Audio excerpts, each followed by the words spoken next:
All right, let's take you through our top story tonight. We're looking at day 6 of this war, and the crisis seems to be only widening. Iran says the United States and Israel has struck 33 of its civilian sites across the country, including hospitals, schools, residential areas, Tehran's Grand Bazaar, and even the historic Golestan Palace. Iranian state media says more than 1,045 people have been killed in this war, and over 6,000 injured in 5 days or 6 days of attacks from US and Israel. This is Iran's stand. We're looking at a political churn within Iran at this point after the assassination of Ayatollah Khamenei. Now his son, Mojtaba Khamenei, son of the Supreme Leader Ali Khamenei, who's dead now, he's emerging as a strong contender to take over as the Supreme Leader of the country of Iran, like his father. He has had long-standing ties with Iran's powerful Revolutionary Guard as well, so that's the information coming in. But the war, of course, is spilling far and beyond Iran. The US submarine has now sunk an Iranian warship, the Iris Dana, in the Indian Ocean off the coast of Sri Lanka. Sri Lankan authorities say that 87 bodies have been recovered and 32 sailors have been rescued so far. Meanwhile, Iran has taken its biggest economic step yet. The country's Revolutionary Guard has effectively shut down the Strait of Hormuz. In fact, news coming in that the Hormuz is only blocked off for US and Israel ships, but it appears the impact is much larger. Indian ships have been stranded. The most crucial oil route in the world, the Strait of Hormuz, is now literally blocked off. Indian ships, many of them, are currently stranded with our sailors, Indians on board and no way out. Remember, over 20% of the global oil supply chain passes through this very narrow stretch of the water of Strait of Hormuz. And right now, maritime traffic there has almost come to a complete halt. And this is directly affecting India. At least 37 Indian flagged ships carrying crude oil, LPG, commercial cargo are now all stuck near the Persian Gulf. 7 of these ships belong to the Shipping Corporation of India. There are over 1,000 Indian sailors we hear on board these vessels across the Persian Gulf and Gulf of Oman, waiting for the situation to stabilize, waiting for some kind of help from the Indian government. In fact, India's shipping minister, Sarvananda Sonowal, has held an emergency review meeting and directed authorities to ensure safety of Indian crews and its ships. But the crisis is not limited to the sea. The war is now hitting multiple countries across West Asia. Explosions have been reported in Doha, drone debris that's injured people in Abu Dhabi. Jordan's Salty military base was struck. Qatar claims that it has shot down 2 Iranian fighter jets. So with tensions escalating now, airspace across the region is also shut down. We know that flights have been cancelled, international flights, especially to the Arab countries, to and from. So thousands of Indians have been currently trying hard to catch a flight back home, but alas, major aviation hubs like Dubai, Doha, Abu Dhabi have all been disrupted. This is worrying for India. Nearly 10 million Indians live and work across the Gulf region. Many students, professionals, travelers, business people, all trying to return home. Among those stranded are also sports teams, workers and tourists, including members of India's football team and India's national basketball players who currently stranded in parts like Doha. To bring citizens back safely, the Indian government, we hear, has cleared 58 special evacuation flights starting March 4th. So evacuation flights are on, but it's only about time until they board it. There are that many people who are waiting to. We're going to see how that pans out, but the Indian government is right now on the job. Air India and Indigo will operate these flights from Dubai, Abu Dhabi, Doha, Muscat and Kuwait City. For now, thousands of Indians remain stranded, waiting for flights, watching the war unfold and hoping this situation doesn't get worse. Now, let me quickly bring in India's national basketball player who gives us a little sense on how tough it is to be stranded in a nation that's being bombarded right now by Iran. We have Sahaji Pratap Singh Shekhon, who is the Indian national basketball player, joining us live. Also on the panel, let me welcome Major General Rajan Kochar. We also have Captain Alok Bansal and Adit Kothari. Let me first go into our man here who's stranded in Doha. Tell us, Sahaji, give us a little Sahej, I beg your pardon, Sahej Pratap. Yeah. Sahej Pratap, give us a little sense of how the situation is in Dubai, in Doha, where you are right now. We know that there have been attacks even today. What is the administration saying to you? Have you contacted the Indian embassy there? Any way out for you at the earliest? So, like, we have been stuck in Doha for the last 1 week. We were here for one game with the Qatar national team, and there have been explosions like almost every day. Today also around 1:30, we heard quite loud explosions, like 4 or 5 of them. And the Indian embassy has been in regular contact with us. Like the ambassador visited the hotel yesterday, and he has advised us to stay like in Doha itself because he's waiting for the flights to open, the airspace to open. And the second option that he has given to us is to travel by road to Riyadh and board a flight from there. So we are still working on, the process, the visa process and everything, and side by side waiting for the airspace to open.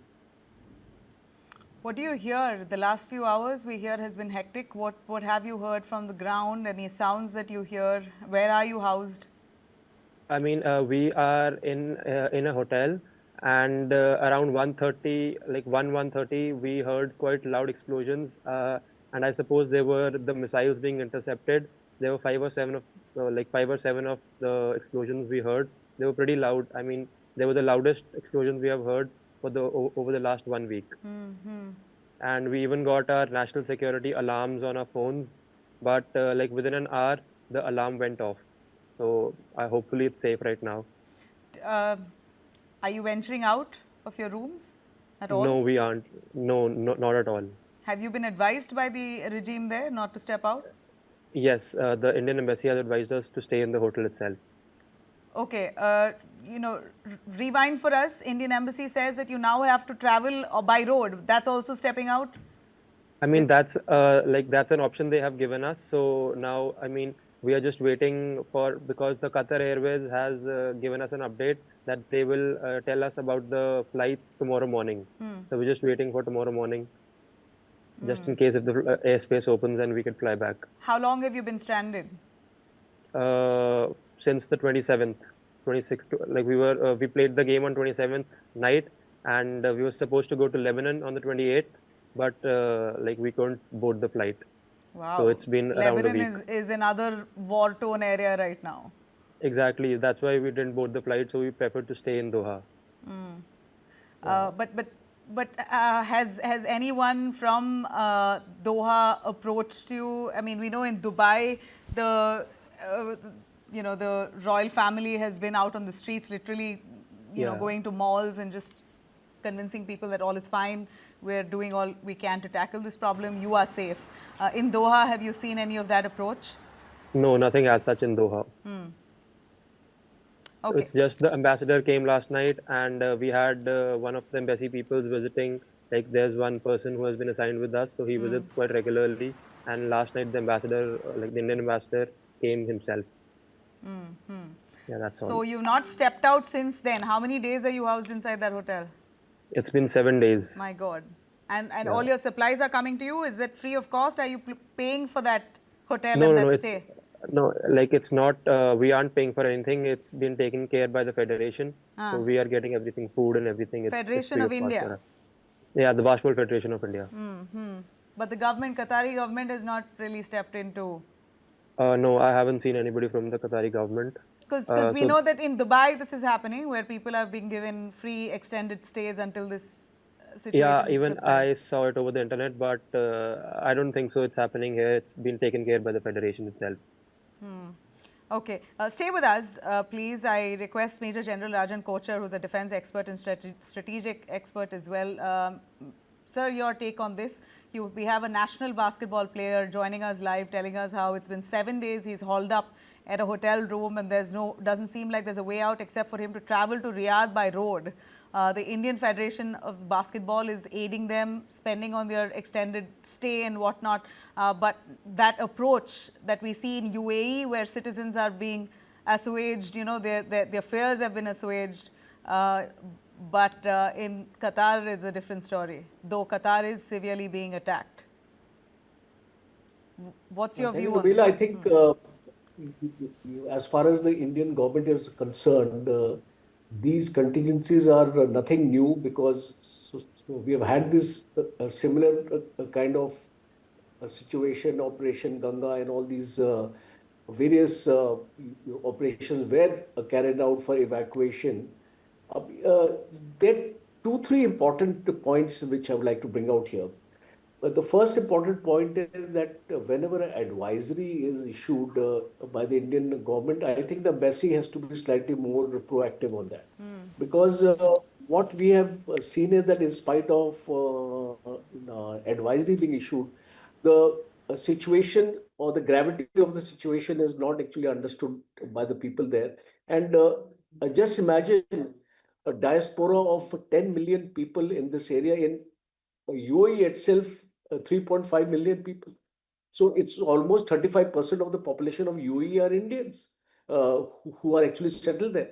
So I think that's why the UAE government is more responsive because of a predominance of the Indian population there, and they are the major stakeholders there. Major business houses are looked after by uh, the Indians there. So I see this difference attributed to those people there who are part of the UAE culture and part of their economy and are contributing a lot. And therefore, the government is more responsive. The UAE government is more responsive to the Indians who are settled there rather than other governments. Second important aspect here is that okay, now he's a sports player, so he had gone on a specific. He had to play a game. Now he has to go back. But I am slightly more concerned of the people who go on work permits there, who go on job employments there.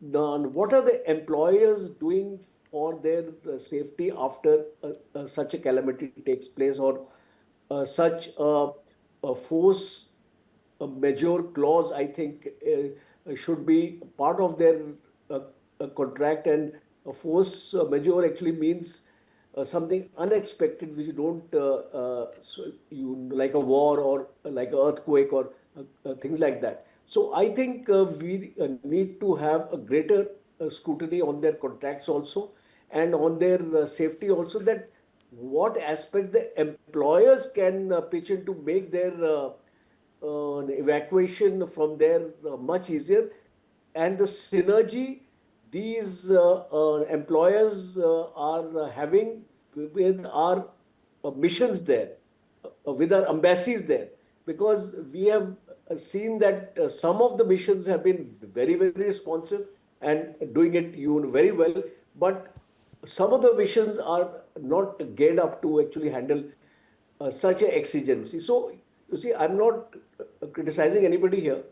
I'm just trying to bring out where all improvements can be affected in order to ensure that whenever such a thing happens, we are able to evacuate our people, because now we saw in this instant case that there are a large number of people who were stranded there, including the tourists there, and situation was so alarming there that was not possible to send the flights also, and people from the UAE were moved by road on to Muscat and Oman and other areas for them to be evacuated. So I think in a larger perspective, the government may like to have a relook at the various mechanisms which are available to you with the Ministry of External Affairs can exercise, and they've been doing a wonderful job. Otherwise, I have seen it in Ukraine, other places, where they evacuated, and a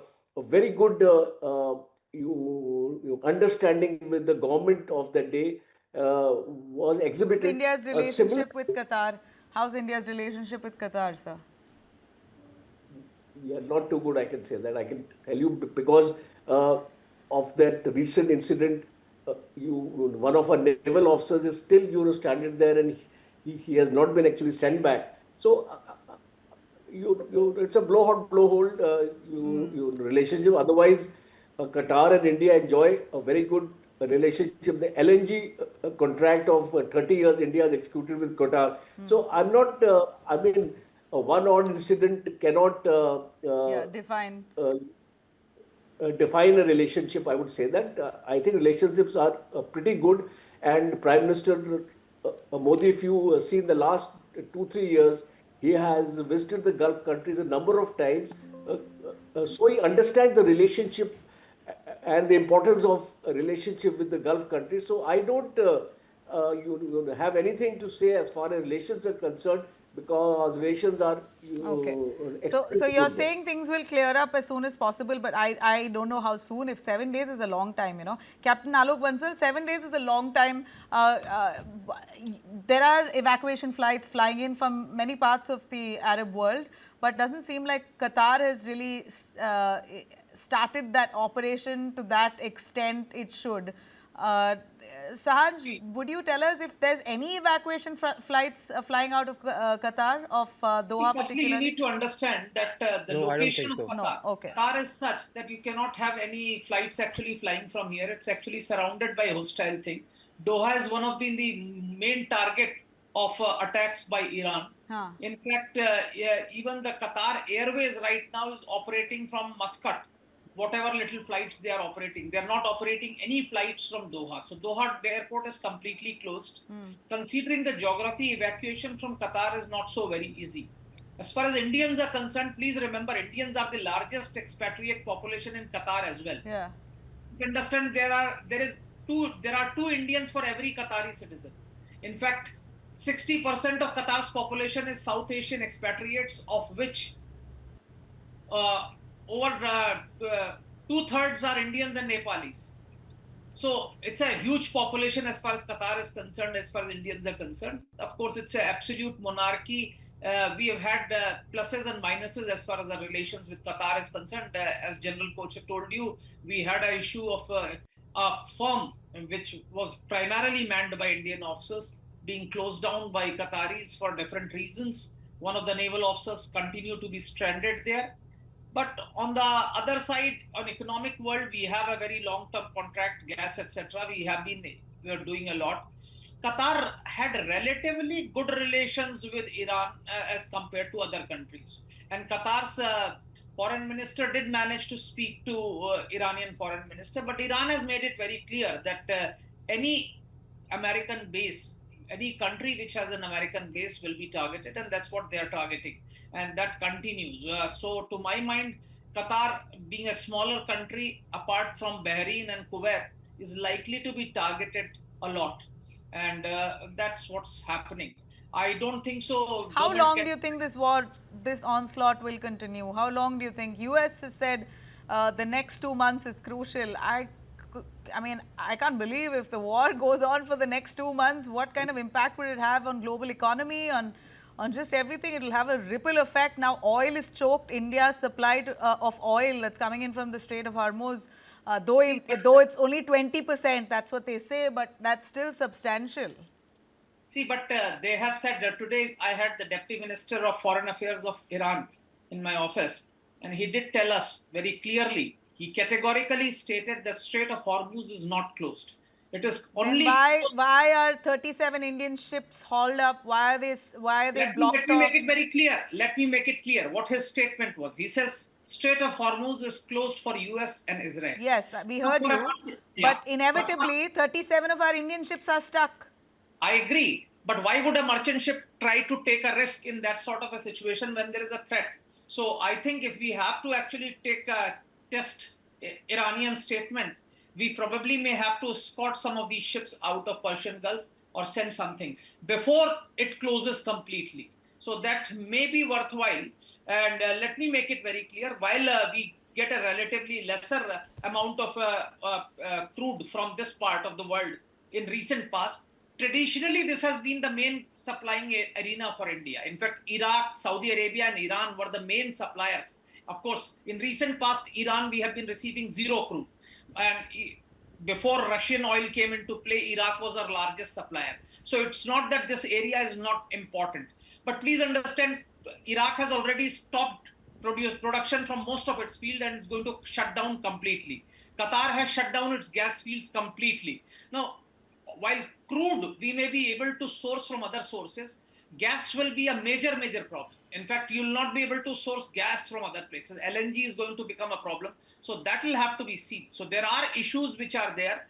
But as I said, as on date, the official Iranian position is that the Strait of Hormuz is not closed. It is closed only for Israel and US. Maybe we could try and see if a naval ship goes and can transit through Strait of Hormuz and escort some of our merchant ships.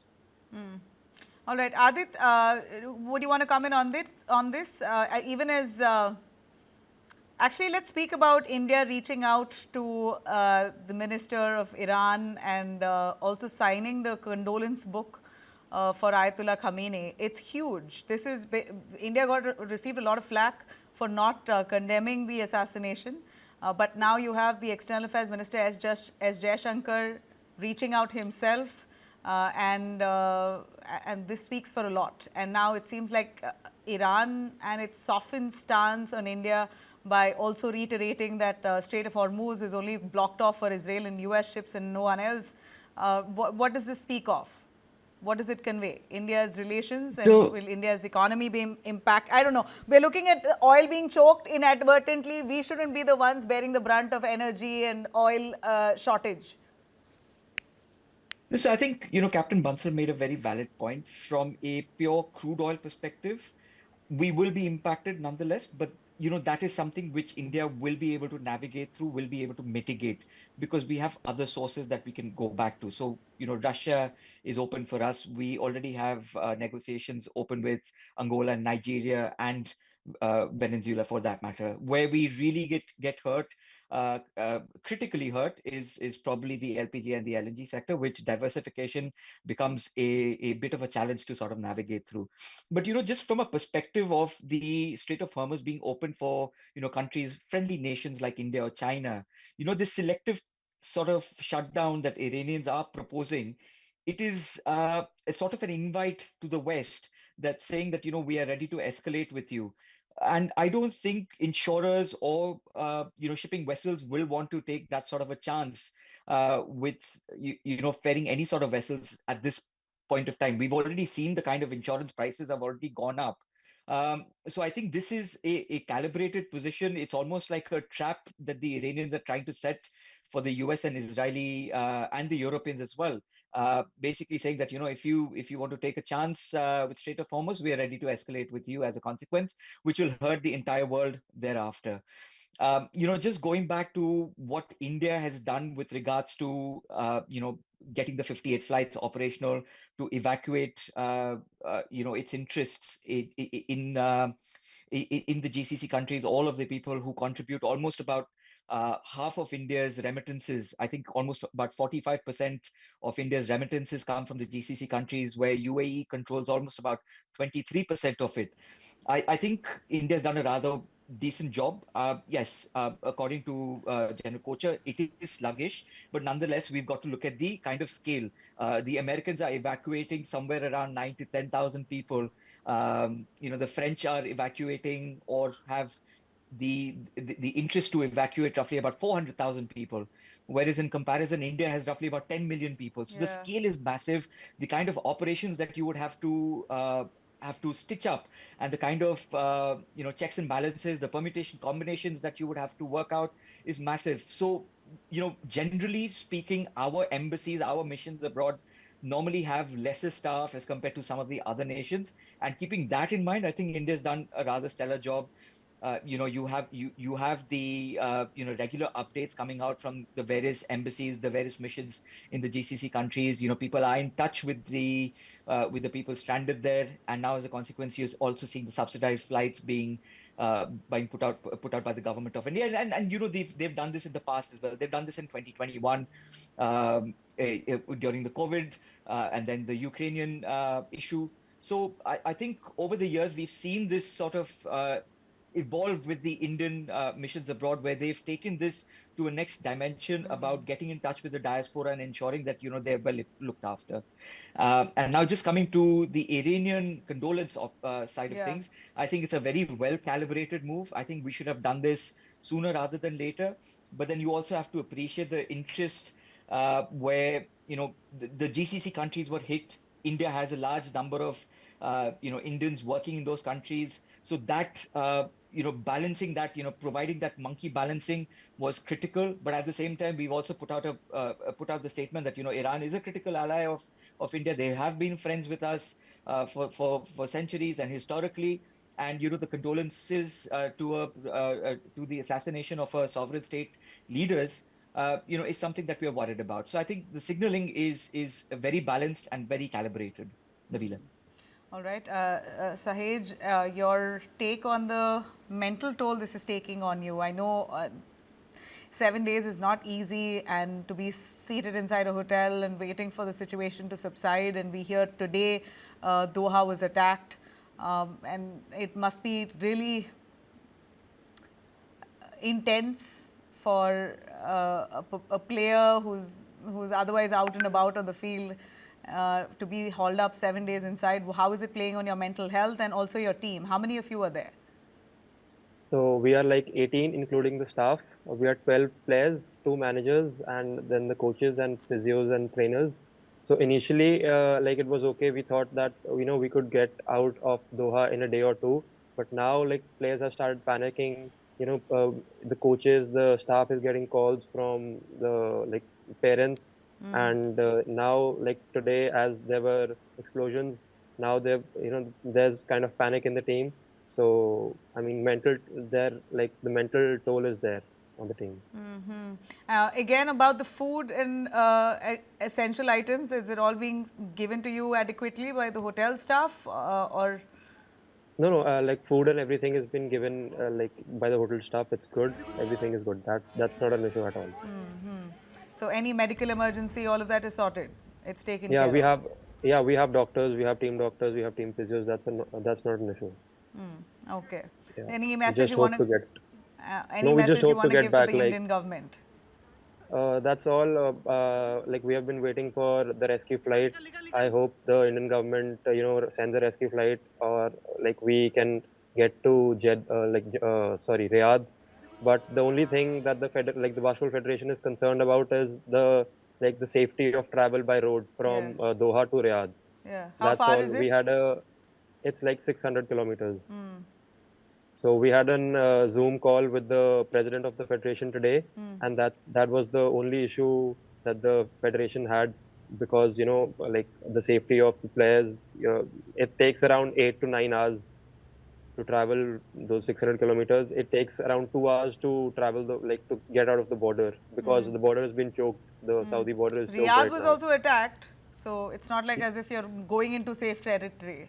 Exactly, but I told you, the ambassador came, so he has told us that two of his officers came in yesterday from Lucknow, so they took the same route to reach Doha. So So that's are all. you preparing for that now? Who arranges that vehicle? Any help from the Doha administration?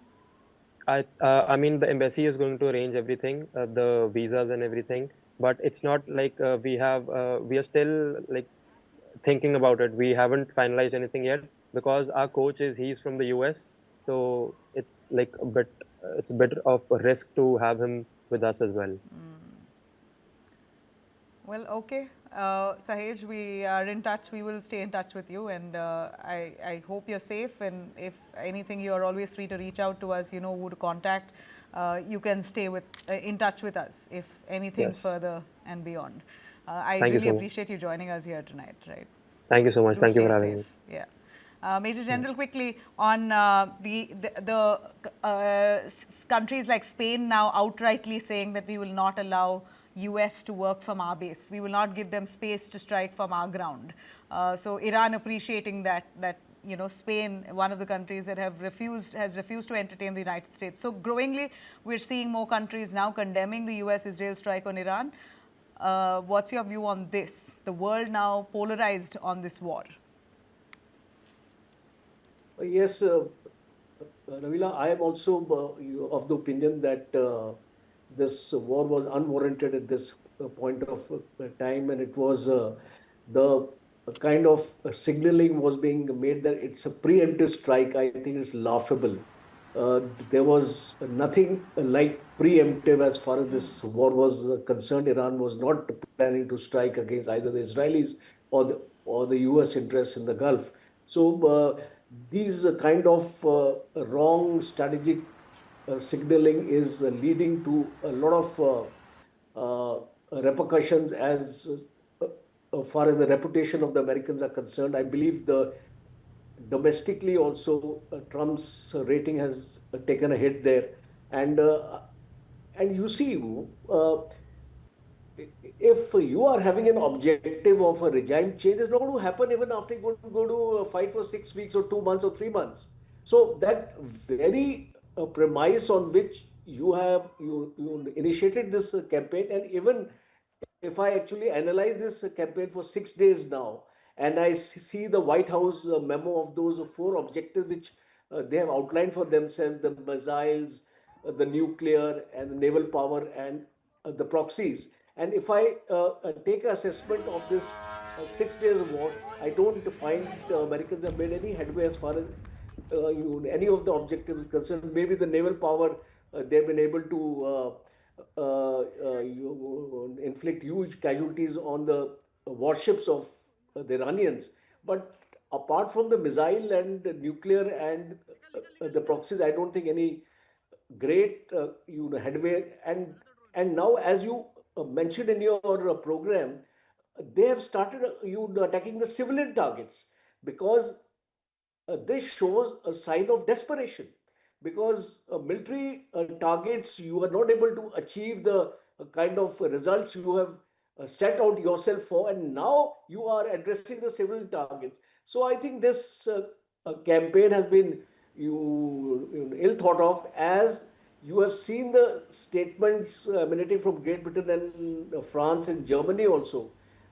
They are not willing to join in the conflict. At the most, they have told Americans that you can use our air bases and whatever it is. So, in my assessment, Nabila, I have a strong opinion on this, that give it another about 7 or maximum 10 days, I think this war is going to end. Okay, I'm keeping my fingers crossed. But Captain Alok, what do you think, with all the oil shipments now disrupted, and if this is on for a prolonged period, what does that mean for fuel prices and inflation in India? You and Adit both, either one of you could. See, firstly, I'm not very sanguine that this will end in 7 to 10 days. It could, if they allow somebody to take over and negotiate, because today Iranians made it very clear that it has been a war of choice for United States. So if United States unilaterally declares that yes, we have achieved our objectives and we have nothing else to achieve, we are stopping unilaterally ceasefire, I think Iranians will take the bait. They will actually accept the ceasefire. At the same time, it is not in Israel's interest that the war should cease. Israel would want this war to go on for as long as is feasible, so that the Iranian state gets weakened, not the regime. They want the Iranian state to get weakened, and to that extent, they won't mind actually if Iranian state fractures. There are actually along the peripheries different restive minorities, starting from Kurds, Azeris, Ahwazi Arabs, Baloch. So Iran's periphery is actually fragile. And that's what they want. They want that the state weakens to such an extent that the peripheries break apart. Of course, there are, of course, pits and falls as far as that is concerned. But if that doesn't happen, then this war will drag on. Because if Trump doesn't feel that he's getting what he wants, that regime change if he wants, and he wants to stick to it, then this war can drag on. And then you could see the war, or like what we saw in Afghanistan, that could be a long drawn war. Because please understand, Iran is a civilizational state. Iranians, despite their dislike of the present regime, take pride in their country. They are proud people. They have national pride, and they will continue. Now, if the war lingers on, today Iranians said it very clearly that at the moment Strait of Hormuz is closed only for US and Israel. Yeah. However, in future it can be closed for everyone. Yeah. Now, if that is closed, already you see the oil crude prices have crossed $80. It could cross $100. That will be catastrophic for the global economy. Yeah. We may start looking at alternative sources. Maybe we may overlook US sanctions and start going for Russian oil, or hope that Americans commission Venezuelan oil and bring it to the market faster. both Saudi Arabia and UAE have pipelines which actually can take oil outside Persian Gulf, because in Saudi's case, they have a pipeline which can offload oil in Red Sea. Yeah. UAE has a pipeline which can do it in Fujairah, which is actually outside the Persian Gulf. So to that extent, both these have. But other countries, that is Qatar, Bahrain, Kuwait and Iraq, you cannot access their oil any other way. Yeah. And more significantly, the gas, which we are getting in a significant quantity from Qatar, that will become a big issue. So if and we have strategic reserves as far as crude is concerned, but for gas, we'll have a problem. So I think the crisis is going to be the gas, not the crude, which is going to be the immediate crisis as far as India is concerned. All right. That's all I have time for. And we will continue tracking the story day on day. The situation is only unfolding. We might have more consequences in the days to come. We'll have you on board for that. Thanks very much, gentlemen, for joining us.